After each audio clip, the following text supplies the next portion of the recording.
ove velike, kako torite. To su ti prekooceanski brodi, to ti to šalje na motoru. Vidiš i kako su nakrcani kremom, šlagom, čokoladom. To ne možeš izjesti. Ja ti pomore čekat dok ne ti pučina probuta. A ove male od 10 dinara, to su ti stari Marije tako barčice u porcu. Samo zideš i valje probuta. Hvala, ajde, drugo ti je bilo za moj pokati, sam nosi doma. Santa Barbara, sam si, kako lampa tom, grče kuša. Trči brzo između kapi da ne okisneš.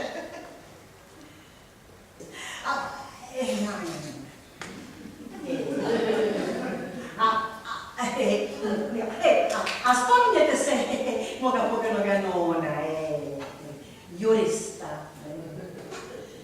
Nije bilo takvog advokata u gradu. A što to čuo? Dugo se mučio kroz rat. Svoje zlato prodao. Vajalo je od nečega živjeti, jel? On umro, a ovi poslije meni sve konfiskovali. Svaka čast vama gospodo, vi ste baš pošteno plaćali. A što ću? Ostalo mi ono bokuništarac i 2 sobe. Kako čio mi prosti. Volim ja ovi unanske grada gospodo Tomo, volim.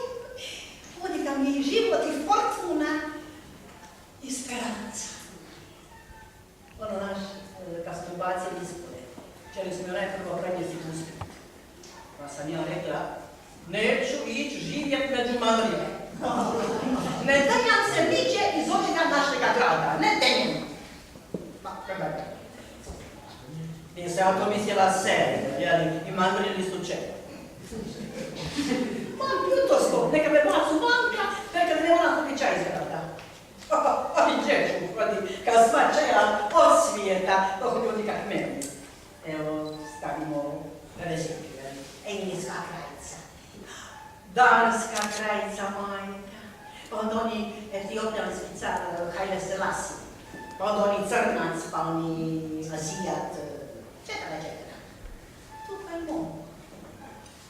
Ajme. A jedan put me, ajme, oni famozi Englezi pisac, George Bernard Shaw, i mi to uđir na gradac. Ma oni što je rekao, ako će existi raj na zemlji, onda je povodnika uved u našemu gradu. Da sam neka prva ferma. Mi sve ono što nije u lovu, nego uvodi kak mene. Mi smo ti se o svemu sporazumili. 2 eure smo odžiravali po gradac.